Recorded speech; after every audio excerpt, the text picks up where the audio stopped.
इस चैनल पर उपस्थित सभी विद्वान सब्सक्राइबर बंधु, प्यारे भक्तगण एवं सभी श्रोतागण, आप सभी लोगों का एक बार इस अध्यात्म गुरु चैनल पर फिर से स्वागत एवं अभिनंदन है।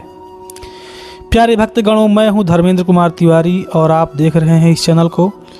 प्यारे भक्तगणों, मैंने पिछले वीडियो में आपको बताया था कि हिरण्यकश्यप का भगवान श्री राम से क्यों दुश्मनी था, उसके नाम से उसने हरदोई जिले में क्यों राख के नाम का उन्होंने रोक लगा दिया था।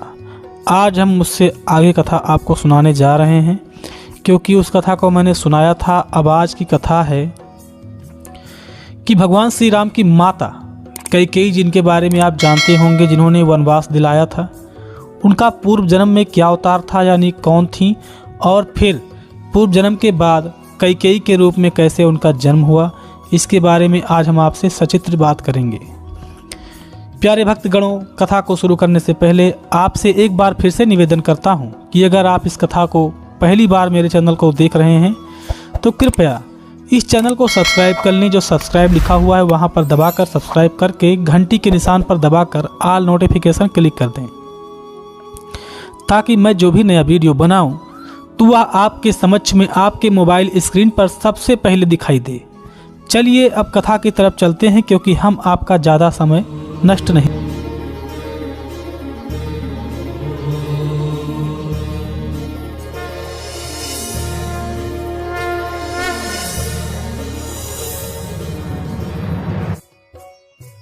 करेंगे। प्यारे भक्तगणों, यह कथा उस समय शुरू होती है जब महाराज दशरथ जीवित थे और भगवान श्री राम का विवाह हो चुका था। और उस समय एक ऋषि हुआ करते थे जिनका नाम था मुद्गल ऋषि। मुद्गल ऋषि भविष्य वक्ता थे, जो भविष्य के बारे में सारी जानकारी रखते थे। मुद्गल ऋषि के आश्रम में महाराज दशरथ और आर्य सुमंत ये दोनों साथ में गए थे। मुद्गल ऋषि से इन्होंने पूछा कि हे महर्षि, अब मुझे यह बताने की कृपा करें कि मेरे पुत्रों का भविष्य क्या रहेगा। क्या मेरे इस अयोध्या में आगे कोई भी भविष्य चलाएगा, या फिर राम के बाद ही अयोध्या का विनाश हो जाएगा। तो मुद्गल ऋषि ने सारी कथा को कह सुनाया। उन्होंने कहा कि हे राजन, एक समय ऐसा आएगा जब आपके पुत्रों को वनवास हो जाएगा, और उसमें से जो आपका बड़ा पुत्र भगवान विष्णु का अवतार है, और जो सीता के रूप में जिससे आपने अपने पुत्र का विवाह किया है, वह माता लक्ष्मी की अवतार हैं। और जो भरत, शत्रुघ्न और लक्ष्मण, ये तीनों इनके शंख, चक्र, गदा और स्वयं शेषनाग जी हैं, जो आपके इस वंश में उन्होंने जन्म लिया है। अब प्यारे भक्तों, कथा को शुरू करते हैं आगे की तरफ। उन्होंने बताया कि रावण को मारकर लंका से सीता को लेकर आते हैं भगवान श्री राम, और इसके बाद उनके दो पुत्र होंगे जिनका नाम लव और कुश होगा। हे राजन, इस वृतांत को आप किसी और से मत कहना। यह मैंने आपको भविष्य के बारे में बताया है। आपको इस सब चीज देखने के लिए आप जीवित नहीं रहेंगे, क्योंकि एक ऐसा समय आएगा जिस श्राप की वजह से आपको मृत्यु का दंड मिला है, वो श्राप आपके पास फलीभूत होगा। सब कुछ जानते हुए भी दशरथ जी ने भगवान श्री राम को वनवास दिया था। प्यारे भक्तगण, अब शुरू होती है कथा कैकेयी माता के बारे में। अब उन्होंने कहा कि मैं आपको एक ऐसा कथा सुनाता हूं जो आपके परिवार से जुड़ा हुआ है। कहा कि सुनिए। उन्होंने कहा कि समस्त भविष्य की बात चरित्र करते हुए राजा दशरथ से कह सुनाया, और राजा दशरथ ने प्रसन्न होकर मुनि से पूछा कि हे महामुनि, आप मुझे यह बतलाएं कि जिससे साक्षात हरि मेरे पुत्र और साक्षात लक्ष्मी ही सीता होकर मेरी पुत्रवधी हुई हो। हे ब्राह्मण, यह सब मुझे बतलाने की कृपा कीजिए।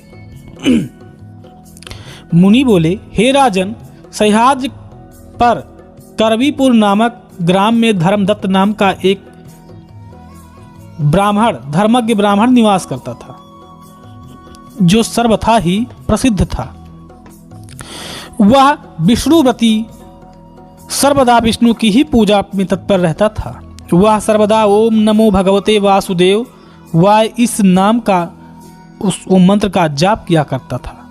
एक समय जब कार्तिक मास में वह रात्रि जागरण कर रात्रि के चौथे पहर में पूजा की सामग्री ले हरि मंदिर को जा रहा था कि उसे मार्ग में घुघराती हुई एक राक्षसी दिखाई पड़ी। जो अपने भयानक रक्त लोचनों से देखती हुई उसकी ओर आ रही थी। उसके टेढ़े मेढ़े दांत थे। वह अपनी जीवा को हिला हिला कर और उसके शरीर का सब मांस सूख चुका था।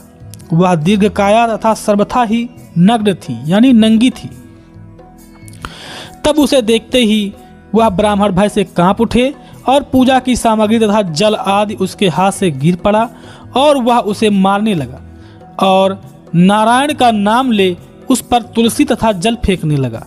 उसके इस कर्म से अनायास ही राक्षसी के सब पाप धुल गए और उसे पूर्व जन्म के कार्यों का विपाक रूप अर्थात परिणाम स्वरूप जाति, आयु, भोग आदि सभी दशा का स्मरण हो गया। तब वह ब्राह्मण दंडवत कर कहने लगी कि उसका नाम कलहा था। उसका नाम उसके पूर्व जन्म में कलहा था। और कलहा बोली, हे ब्राह्मण, मैं अपने नगर में भिक्षु नामक एक ब्राह्मण था। उसने कहा कि सौराष्ट्र नामक नगर में भिक्षु नामक एक ब्राह्मण था। मैं उसकी कलहा नाम की एक स्त्री थी जो बड़ी ही निष्ठुर थी। मैं सर्वदा अपने पति को कड़वे वचन सुनाया करती थी और कभी भी भलाई नहीं करती थी। जब कभी रसोई में मिष्ठान बनाती तो पति से झूठा बहाना कर उसकी बात को अन्यथा कर वह पाक से उसे पहले मैं खुद पकाकर चख लिया करती थी। फिर भोजन में जो भी व्यंजन बनाती उसमें पहले मैं खा लेती थी, फिर पति को देती थी। इससे पति बहुत दुखी मेरा पति अपने मित्रों से जाकर कहता था कि मेरी स्त्री मेरी बात को नहीं मानती है, अतः कहो मैं क्या करूं। तब उसके एक मित्र ने अपने मन में विचार कर जो उससे कहा वह मैं तुमसे कहती हूँ। उसने कहा कि हे मित्र, तुम अपनी स्त्री से विपरीत बातें किया करो। जब वो कहे कि मैं यह काम नहीं करूंगी, तुम उस काम को विपरीत भाषा में कहो कि तुम यह काम कर लो, तो उस काम को वह कर लिया करेगी और इससे वह तुम्हारे वर्जित कार्य को अवश्य ही किया करेगी और तुम्हारा मनोरथ भी पूर्ण होगा। तब मित्र की बात को सुनकर मेरा पति बहुत अच्छा कहकर अपने घर वापस आया और मुझसे बोला कि हे प्रिय, मेरा मित्र बड़ा दुष्ट है। घर आने पर तुम कभी उसे भोजन मत दिया करो। तब पति के इस वाक्य को सुनकर मैंने उससे कहा, तुम्हारा मित्र तो सब ब्राह्मणों में उत्तम ब्राह्मण है तथा बड़ा सज्जन है। उसको तो मैं आज ही भोजन के लिए आमंत्रित करूंगी। पतिदेव से ऐसा कहकर मैं स्वयं जाकर अपने पति के मित्र को बुला लाई। तब से मेरा पति अपने विपरीत कथन से मुझसे कार्य साधन करने लगा। इसके पश्चात एक दिन अपने पिता की मृत्यु तिथि को देखकर मेरा पति मुझसे कहने लगा कि हे दायिते, यद्यपि आज मेरे पिता की तिथि है तथापि मैं पिता का श्राद्ध नहीं करूंगा। यह सुनकर मैं सर्वदा उसके प्रतिकूल ही किया करती थी। मैंने शीघ्र ही कई ब्राह्मणों को भोजन का निमंत्रण दे दिया और पति से कह दिया कि तुम को धिक्कार है जो तुम अपने पिता का श्राद्ध नहीं करते हो। पुत्र का क्या धर्म है, तुम इस बात को नहीं जानते हो, इसलिए न जाने तुम्हारी क्या गति होगी। तब उससे ऐसा कहा, यदि करना ही है तो एक ब्राह्मण को ही निमंत्रण देना। ऐसा उस ब्राह्मण ने अपनी पत्नी से कहा। और अधिक बखेड़ा मत बढ़ाना और पकवान तथा मिष्ठान आदि का व्यय नहीं करना, यानी नुकसान नहीं करना। यह सुनकर मैंने एक साथ ही 18 ब्राह्मणों को निमंत्रण दे दिया और श्राद्ध के लिए भी कई प्रकार के पकवान बना डाला। फिर मेरे उस पति ने मुझसे कहा कि आज तुम प्रथम मेरे साथ मिष्ठान भोजन करना, इसके पश्चात अपना झूठा भोजन ही ब्राह्मणों को परोसना। तब यह सुनकर मैंने अपने पति को धिक्कार कहकर उससे बड़ी धिक्कार दी और कहा, तुमको धिक्कार है जो प्रथम स्वयं ही भोजन कर ब्राह्मणों को भोजन कराने को कहते हो। हे ब्राह्मण, इस प्रकार के अपने विपरीत वाक्यों द्वारा पति ने सविधि मुझसे श्राद्ध करवाया और पिंडदान आदि करके फिर मुझसे बोला कि आज तो मैं नहीं खाऊंगा और एकमात्र उपवास ही करूंगा। तब उसकी इस बात को सुनकर मैंने उसे भरपेट मिष्ठान भोजन करवाया। तब पति ने भूलकर मुझसे यह कहा दिया कि इन पिंडों को ले जाकर सप्रेम तुम सुंदर तीर्थ के जल में फेंकाओ, यानी उसमें विसर्जित कर दो। मैं उन पिंडों को ले जाकर शौचालय में विसर्जित कराई, जिससे वह विप्र व्याकुल हो गया और हाय हाय करने लगा। फिर क्षण भर में मुझसे बोला कि देख, इस शौच कूप में उतरकर उन पिंडों को अब बाहर न निकाल देना। तब मैंने उस शौच कूप में उतरकर उन पिंडों को बाहर निकाल दिया, और जब पति ने कहा कि देखो इन्हें कहीं तीर्थ में न डाल देना, तब मैंने ले जाकर पिंडों को सादर एक तीर्थ के जल में विसर्जित कर दिया। इस प्रकार मुझ कलहा ने कभी भी पति का आदर नहीं किया। तब मेरे पति ने दुखित होकर दूसरा ब्याह करने का निश्चय कर लिया। इससे मैंने वहीं घर में जहर खा लिया और अपना प्राण त्याग दिया। यम के दूत बांधकर यमराज के पास ले गए। तब यमराज ने चित्रगुप्त से पूछा कि तुम इसके कर्म कैसे हैं, इसके बारे में मुझे सचित्र जानकारी दीजिए। जैसा शुभ अशुभ इसने किया हो, इसको वैसे ही फल दिया जाएगा। तब चित्रगुप्त मुझे धमकाता हुआ कहने लगा कि इसने तो कभी भी शुभ कर्म किया ही नहीं है। यह मीठे भोजन बनाकर स्वयं खा लेती थी और अपने पति को कभी नहीं देती थी। इसलिए बल्ग योनि में स्वयं का विष्ठा खाने वाली उत्पन्न हुए।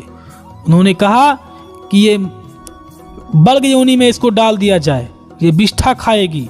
और इसके बाद यह अपने पति से सर्वदा विवाद करती रही, अतः इसे पति से द्वेष करने के कारण यह विष्ठा खाने वाली सुअर हो जाए, यानी सुअरी योनि में चली जाए, जो सुअर के रूप में होती है सुकरी बन जाए। और हे यम, इधर छिपकर भोजन बनाने के पात्र में अकेले ही खाने वाली बिल्ली बने। उन्होंने कहा सुअर के बाद जब मरे तो बिल्ली के रूप में जन्म ले, और पति के उद्देश्य से इसने आत्मघात किया है, अतः यह अति निंदन प्रेत योनि को प्राप्त हुए। उन्होंने कहा इसके बाद यह प्रेत योनि को प्राप्त हो जावे। कलहा बोली, हे ब्राह्मण, तदंतर यम के दूत क्षण भर में मुझसे मरुद देश में ले जाकर वही छोड़ दिया, और वहां मुझे पहली योनि जो मिली वो प्रेत योनि में डाला गया। फिर यम के दूत अपने स्थान को चले गए। मैं 15 वर्ष तक प्रेत योनि में रही। सुकृत कर्मों के अनुसार भूख प्यास से अत्यंत दुखी होने लगी। तब नित्य भूख से मुझे अत्यंत ही कष्ट प्राप्त होने लगा। फिर वाणिक देह को प्राप्त कर दक्षिण में कृष्ण मावेड़ी के संगम पर आई। वहां मेरी भेंट शिव एवं विष्णु के गणों से हो गई। उन्होंने मुझे वाणिक के शरीर से पृथक पृथक कर दिया, यानी मुझे नष्ट कर दिया, मुझे काट डाला। तदंतर हे ब्राह्मण, मैं क्षुधा से मृतक होती जा रही थी एवं भ्रमण करती हुई यहाँ आकर तुम्हारा दर्शन किया है। अब यहाँ तुम्हारे हाथ का जल तुलसी को पाकर मेरे पाप नष्ट हो गए हैं। एतियाओ हे विपेंद्र, अब आप मुझ पर ऐसी कुछ कृपा करें जिससे मैं भावी 3 योनियों से मुक्त हो जाऊं। तब ब्राह्मण ने कहा, उन्होंने कहा जब वो फिर कह रही है कि हे मुनिसत्तम, मैं आपकी शरणागत हूं, आप मेरा प्रेत योनि से उद्धार कीजिए। तब कलहा के इस वृतांत को सुनकर ब्राह्मण अपने पाप कर्मों से भयभीत, विस्मित और दुखी होकर इसकी इस ग्लानिपूर्ण दशा को देखकर कृपायुक्त मन से कुछ देर तक ध्यान अवस्थित होकर विचार करता रहा। फिर उससे यह सुंदर वाक्य बोला। धर्मदत्त बोला कि तीर्थाटन, दान और व्रत से पाप की निवृत्ति होती है, परंतु तेरा अधिकार नहीं है, क्योंकि तू प्रेत योनि में स्थित है। तेरी इस दुर्दशा को देखकर मेरा मन अत्यंत ही दुखित हो रहा है। जब तक इस दुख से तेरी निवृत्ति नहीं होगी, तब तक मुझे शांति न प्राप्त होगी। तेरा यह नीच प्रेतत्व और 3 योनियों को भोगने वाला भयंकर पाप साधारण पुण्यों से क्षीण नहीं होगा। अतः यह जो मैंने सर्वदा कार्तिक का व्रत करके पुण्य अर्जित किया है, उसका आधा भाग तुझे देता हूँ। इससे तू सद्गति को प्राप्त होगी, क्योंकि कार्तिक के व्रत के पुण्य के समान यज्ञ, दान और तीर्थ आदि कोई भी नहीं है। यह सर्वथा ही निश्चित है। फिर मुद्गल ऋषि भगवान राजा दशरथ से बोले कि यह कहकर धर्मदत्त ने ज्यों ही उसके ऊपर तुलसी तथा जल के छिड़क कर 12 अक्षर मंत्र बोला, ओम नमो भगवते वासुदेवाय, त्यों ही वह प्रेत योनि से मुक्त हो गई और उसके शरीर में स्वतः अग्नि लग गई और वह उसी से अग्निशिखा से दिव्य रूप धारण करके उर्वशी के समान सुंदर शरीर को प्राप्त हुई। फिर तो वह दंडवत कर ब्राह्मण के चरणों में गिर पड़ी और हर्षित हो गई। यह गदगद वाक्य बोली कि हे द्विजोत्तम, आपने मुझे नरक से बचाया है। मैं पाप सागर में डूब रही थी, आपने वास्तविक नौका का कार्य किया है। हे मुद्गल ऋषि बोलते हैं कि उसके ऐसा कहते ही उसने देखा कि आकाश के मार्ग से विष्णु का रूप धारण किए हुए गण एक सुंदर विमान लेकर वहां उतर रहे हैं और फिर तो विमान में बैठे हुए पुण्यशील और सुशील ने उतरकर उसे उस सुंदर विमान में बिठा लिया। उसमें जो 2 गण थे उनका नाम था पुण्यशील और सुशील। अप्सराएं उसकी सेवा करने लगीं। विमान को देखकर धर्मदत्त भी बड़े आश्चर्य में पड़ गए और पुण्य रूपी पुण्यशील और सुशील को देखकर वह उन्हें प्रणाम करने लगे। तब उन तीनों ने उस नम्र ब्राह्मण को देखकर उसका अभिनंदन करते हुए कहा कि हे धर्मवाक्य, उन्होंने कहा, एक धर्मवाक्य बोला। उन दोनों गणों ने कहा, हे द्विजश्रेष्ठ, अवश्य ही तुम धन्यवाद के पात्र हो, क्योंकि तुम ही दीनों पर दया करते हो। तुम धर्म हो और विष्णु व्रत परायण हो। तुम अपने बाल्यकाल से ही जो कार्तिक मास का व्रत करते रहे, आज उसी पुण्य का आधा भाग दान किए हो। इससे तुम्हारा पुण्य और भी दुगना हो गया। तुम्हारे आधे पुण्य प्रताप से इसके पूर्व जन्म में सैकड़ों परमों का जो भी पाप था सब नाश हो गया है। तुमने जो तुलसी युक्त जल से स्नान कराया है उससे इसके पूर्वकृत पाप भी विलीन हो गए हैं और विष्णु जागरण के पुण्य से इसके लिए यह विमान आया है। हे साधो, तुमने जो दीप दान किया है इसके पुण्य प्रभाव से तेजस्वी रूप धारण किया। हम इसको अनेक प्रकार के सुख भोगने के हेतु बैकुंठ को ले जा रहे हैं। हे कृपानिधान, हे कृपानिधे, तुम्हारी तुलसी पूजा तथा कार्तिक व्रत के पुण्य से यह विष्णु भगवान की समीपता को प्राप्त हुई है। तुम भी इस जन्म के अंत में स्त्री सहित, जो तुम्हारी वास्तविक स्त्री है, उसके सहित तुम बैकुंठ धाम में जाकर विष्णु की समीपता तथा सार्य रूपता को प्राप्त होंगे।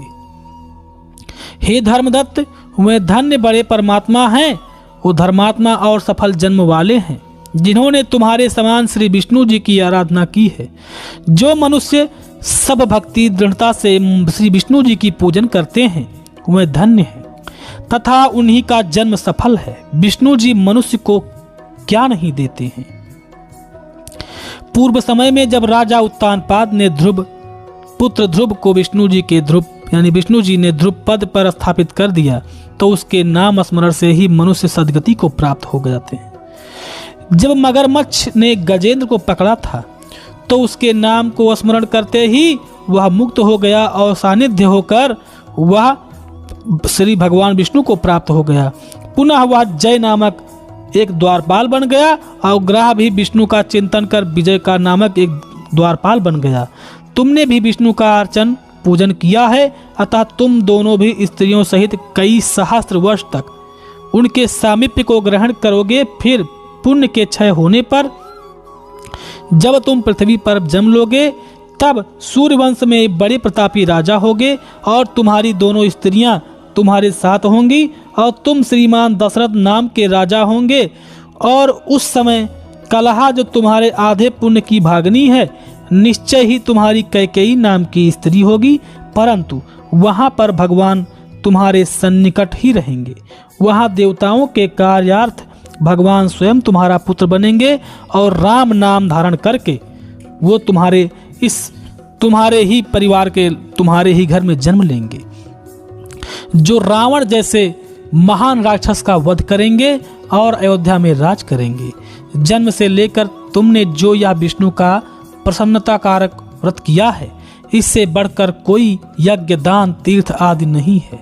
इस कारण तुम भविष्य में धर्मज्ञ, नित्य विष्णु के प्रति स्थित, मत्सर्य एवं दंभ आदि से रहित समदर्शी बनो। हे धर्मदत्त, तुम प्रतिवर्ष कार्तिक, वैशाख, चैत्र तथा माघ इन 4 महीनों में प्रातः काल स्नान कर एकादशी व्रत और तुलसी का पूजन कर ब्राह्मण, गौ तथा विष्णु भक्तों की सेवा में तत्पर रहा करो।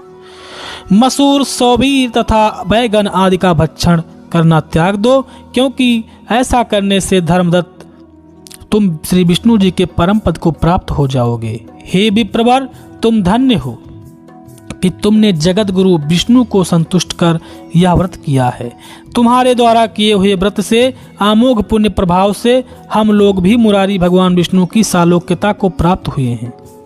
इस तरह से मुद्गल ऋषि ने राजा दशरथ के पूर्व जन्म और स्वयं कैकेयी माता के पूर्व जन्म की सारी घटनाओं को बताकर उन्हें समझा दिया।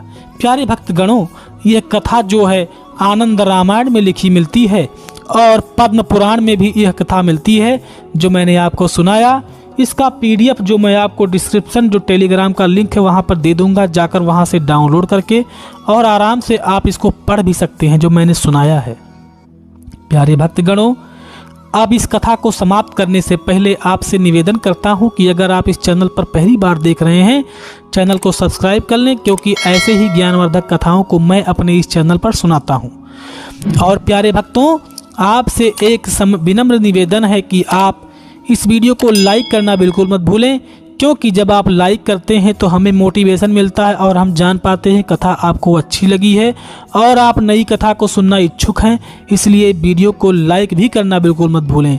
अब इस कथा को समाप्त करते हैं और आप कमेंट बॉक्स में जय श्री राम जरूर लिखें, ताकि मुझे विश्वास हो जाए कि आज भी राम भक्त इस धरती पर जीवित हैं। अब लेते हैं विदा। जय श्री राम।